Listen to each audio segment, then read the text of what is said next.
ये हमने थोड़ा गोपनीय रखा था। अक्सर रास्ते से लोग उठा लेते हैं और भारतीय जनता पार्टी का देखभाल करते हैं, वो ऑपरेशन लोटस कर देते हैं, साथ साथ को सांसद को खरीद लेते हैं। तो हमारे पास तो विचार से लोग आते हैं। अगर ये 2-4 घंटा पहले सार्वजनिक कर देते तो शायद ये यहाँ तक नहीं पहुंचते, योगी जी रास्ते में उठवा लेते। तो निश्चित तौर पर डर है, क्योंकि वो लोग गलत काम करते हैं, वो लोग संविधान को नहीं मानते, लोकतंत्र को नहीं मानते। जो बाबा साहब ने लोकतंत्र में संविधान को सर्वोपरि माना, जनता को सर्वोपरि माना, लेकिन आज ये लोग क्या कर रहे हैं? गुंडागर्दी कर रहे हैं। ये हिटलर अंग्रेज से कम है क्या? मुगल से कम है क्या? आप बताइए, बंगाल में चुनाव में 3 लाख सेना को उतार देना, एनआई को उतार देना, किस तरीके से चुनाव आयोग को अपने जेब में ले लेना, हमारे वोटर एक नागरिक को मार के, डंडा मार के वोट लेना, वोट नहीं गिराने के वोट काट देना। और हमारे जज साहब कह रहे हैं सुप्रीम कोर्ट से कि इस बार नहीं वोट देंगे तो अगली बार देंगे। आप बताइए, देश हमारा कहां जा रहा है? जिनको संरक्षण देना है वो भी हमारे साथ नहीं है, जो संवैधानिक पद है चुनाव आयोग उनको हमारे साथ नहीं है, और सेना को दुरुपयोग करके, सरकारी तंत्र पैसा खर्चा करके और सरकार हथियाना चाह रहा है। तो हम लोग ऐसे समय में ये मान लीजिए कि जिस तरीके से हमारे पूर्वज ने देश की आजादी की लड़ाई लड़ा, आज सही मायने में इंडिया ब्लॉक का विपक्ष के लोग जितने भी हैं, जो इंडिया को गठबंधन को वोट देते, ये सब लोग इस देश में आजादी की लड़ाई लड़ रहे हैं। साथियों, एक नई आजादी की लड़ाई लड़ रहे हैं। ऐसे तानाशाह को हम लोग आने वाले समय में उखाड़ फेंकना है, इसके लिए हम लोग पूरा मेहनत कर रहे हैं। साथियों, ये क्या करते? बनी हुई सरकार को खरीद लेते।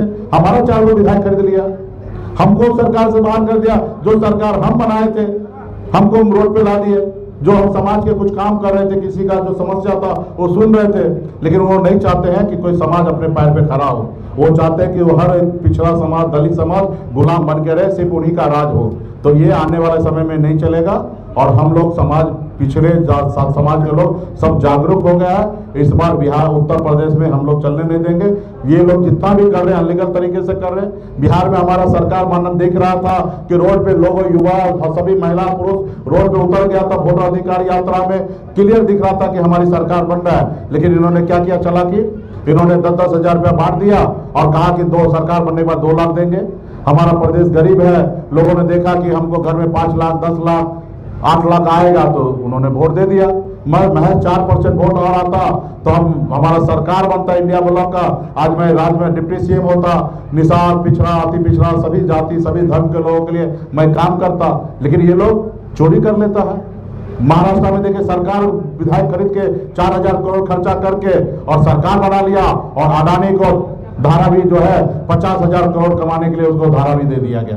तो ये इस तरीके से देश में चल रहा है। सरकारी संस्था को गुलाम बनाया जा रहा है, सभी संस्था को बेचा जा रहा है, प्राइवेट किया जा रहा है। तो इस सब के लिए हम लोग लड़ाई लड़ रहे हैं, और अंतिम सांस तक हम लोग लड़ाई लड़ रहे हैं। और मुझे बहुत खुशी है कि इस लड़ाई में तो मना किसने किया है?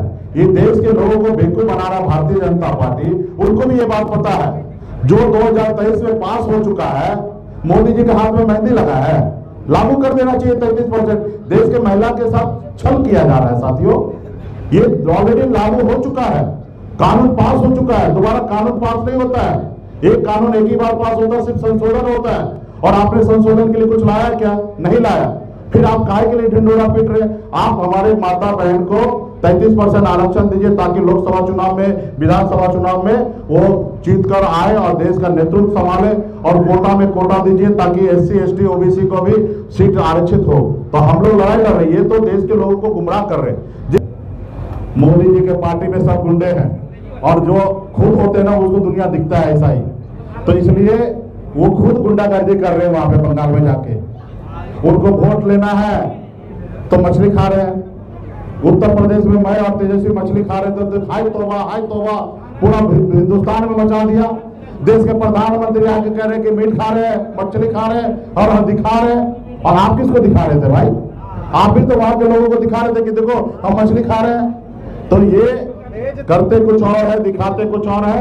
ये हम लोगों को पता था। चुनाव के बाद गैस सिलेंडर का रेट बढ़ना है, पेट्रोल का रेट बढ़ना है, इनको पहले से ये करना चाहिए। आज जिसके पास पैसा है, सरकारी खजाना से ये जो समस्या है उनको दूर करना चाहिए। आज बताइए, अचानक इस तरीके से हो रहा तो हमारे पढ़ने लिखने वाले बच्चे कहाँ जाएंगे? तो इनके पॉलिसी, इनके पास कुछ भी नहीं है। ये तो रात को सो के उठते हैं और शाम 8 बजे आ जाते, बोलते देश का नोटबंदी कर दो। तो इनके पास कोई विजन नहीं, कोई ब्लूप्रिंट नहीं बनाते हैं। तो ऐसे सरकार को आपको बदलना पड़ेगा। ये जैसे नेपाल में युवा ने रोड पे उतरा, सरकार बदल गया, उसी तरीके से हमने कहते कि आप खुद खराबा कीजिए। क्या है, दुनिया में हमारे भारत का छवि खराब हो रहा है, जबरदस्ती सरकार बनाया जा रहा है, सेना को उतारा जा रहा है, वोटर को मारा जा रहा है, जितना उनको गंदा काम करना सब कर रहे हैं। लेकिन मुझे पूरा विश्वास है कि ममता दीदी है, वहां पे खेला होने नहीं देंगे। और आप देखिएगा कल ममता दीदी के सरकार बनेगा और यही ममता दीदी मोदी जी को नाक में नकेल डालने वाले आने वाले समय में, देख लीजिएगा।